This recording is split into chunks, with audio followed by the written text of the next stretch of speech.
Why are the candidates they're struggling to get a job in this market? I'd say current state, probably not saying anything that people don't already know here. I myself suffered a layoff last year. Whenever you're reviewing someone's profile, so as a recruiter, what are the top three things or like any top skills that you want to see in any candidate's profile?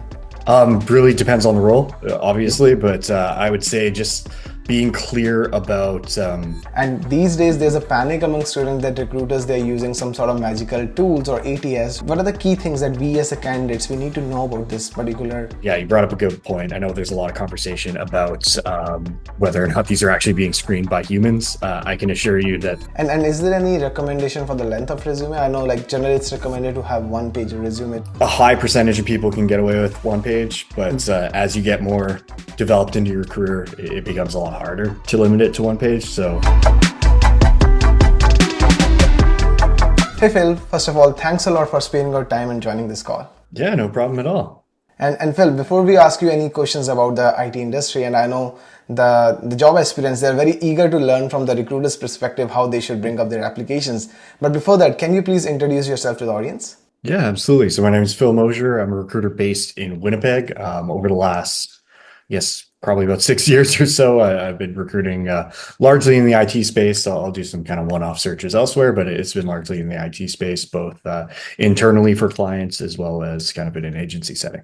Awesome, Phil. So Phil, you have experience of around 6 years. So you have recruited pre-COVID, during the COVID, and this current time, right? So what are the common trends that you have seen in this current IT industry? And especially like I want to talk about the current state of the IT industry. Why are the candidates they're struggling to get a job in this market?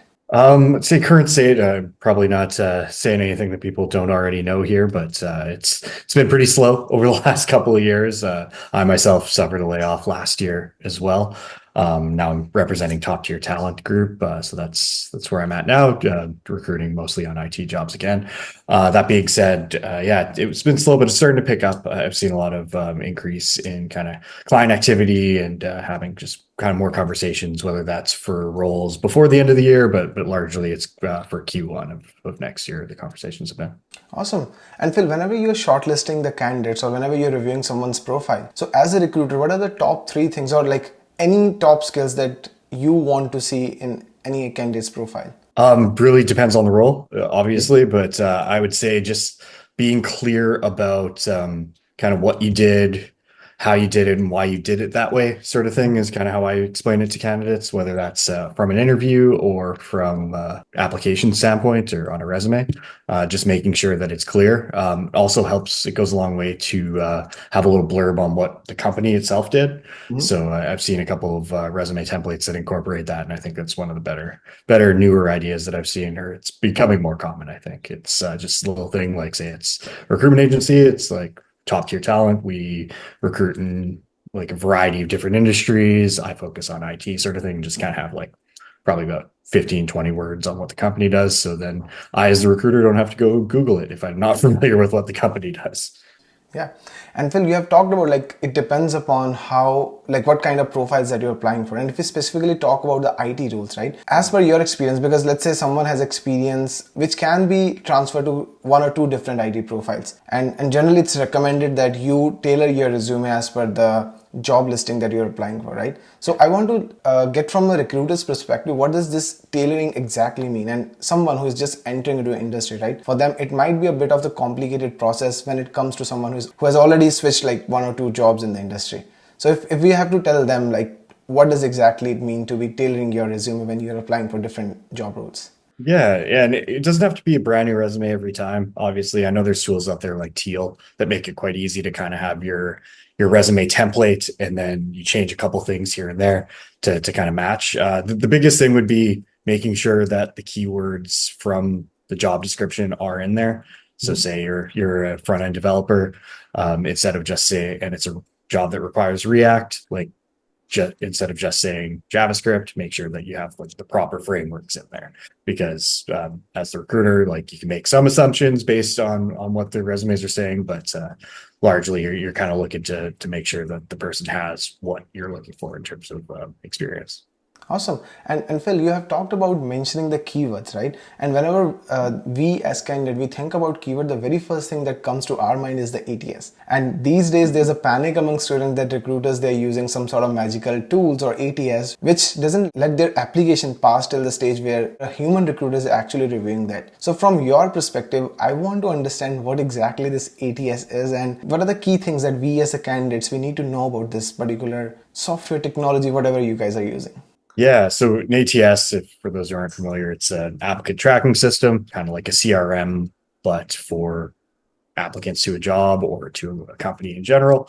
That being said, it's kind of like, to put in different terms, like my filing cabinet. It's where the candidate's information goes. I keep like my resumes, all of the notes I have on a candidate, emails, etc., are all logged in the ATS. And yeah, you brought up a good point. I know there's a lot of conversation about whether or not these are actually being screened by humans. I can assure you that they are. The only time I've ever seen just kind of automatic rejections in the past are for people who are outside of a geographic region.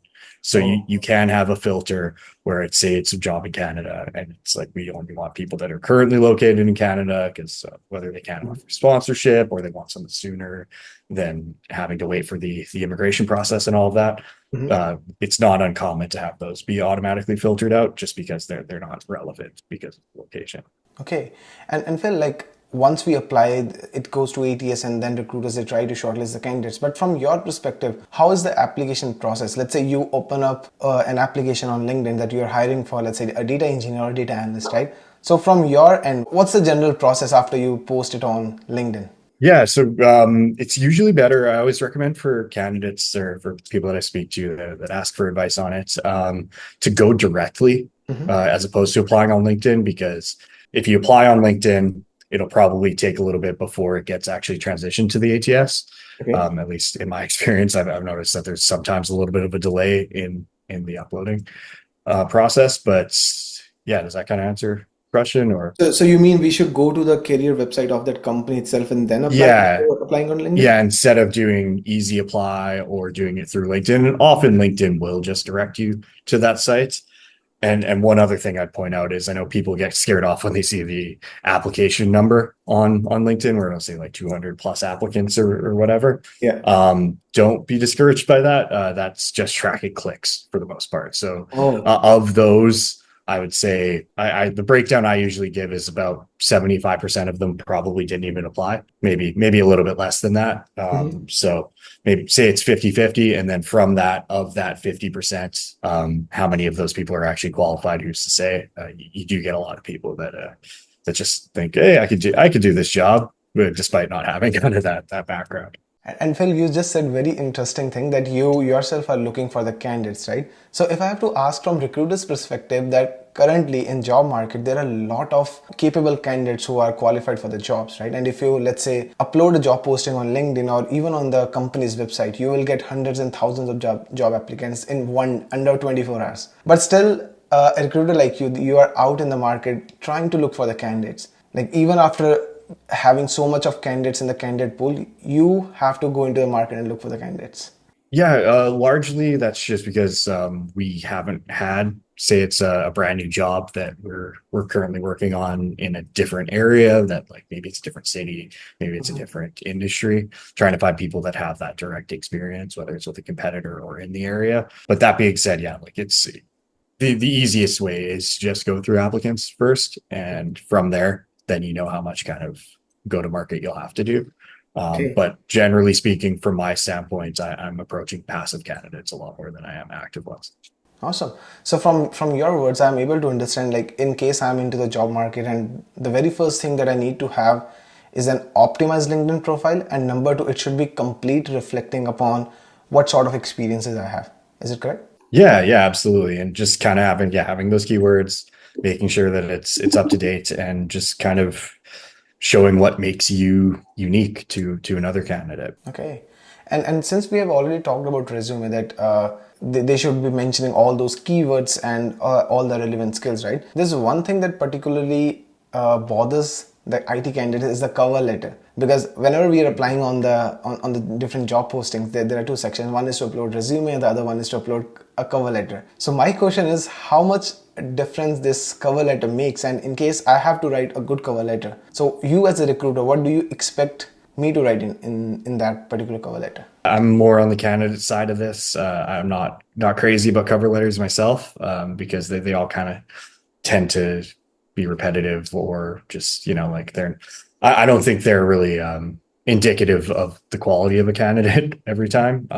That being said, like, you just want to kind of check off the boxes. What I would mostly recommend would be have the job description open on one half, and like your Word doc or whatever you're using on the other half, and just kind of go through and like see how you match up to some of the roles, and then use that as your introduction, just to make it easier for them to want to meet with you. So let's say it's it's a developer job, like say I have X amount of years experience with this, and use it kind of as a introduction to your resume instead of necessarily an introduction to yourself, if that makes sense. Just kind of put the information from your resume into the cover letter in kind of more plain English. And So it should be a short summary of your skills and everything, and mainly aligned towards how you can make a difference into that particular profile, right? yeah, in that organization specifically. And like a lot of the time it'll have kind of the what you'll do section, or kind of they'll describe what this person's going to be coming in. And well, since we're already talking about cover letter, and if I talk about resume, let's say I give you a resume for review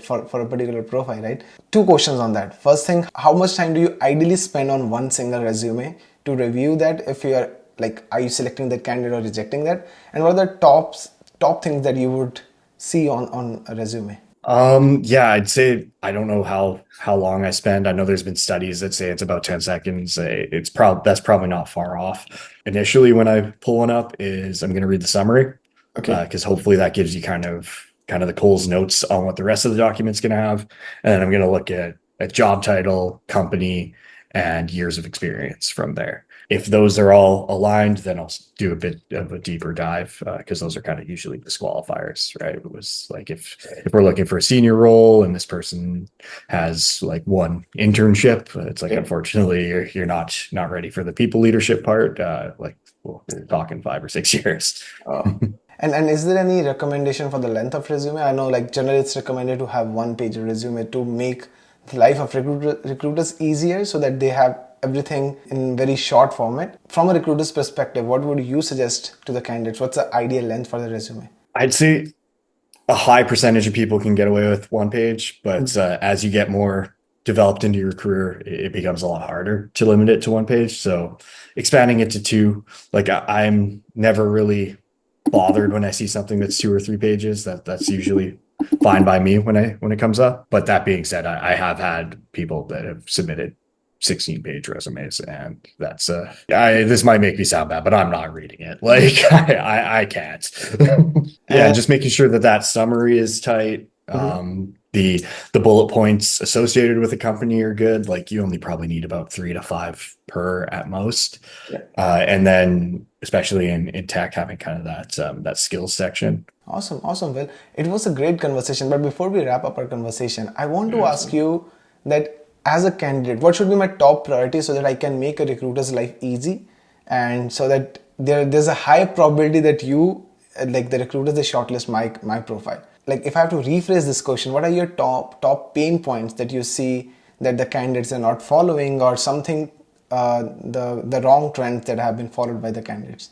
One of the wrong trends that I see a lot as a recruiter is I'll have someone just out of the blue message me, and not really looking into what I do day to day, and just being like, basically, hey, find me a job. And I get it. That's what the industry is. But like it's not uncommon for me to get one of those, and it's not even in tech, right? Like I'll get like a random like accounting and finance person. It's like, well, I don't really do this, and I'm always happy to message back and to help where I can.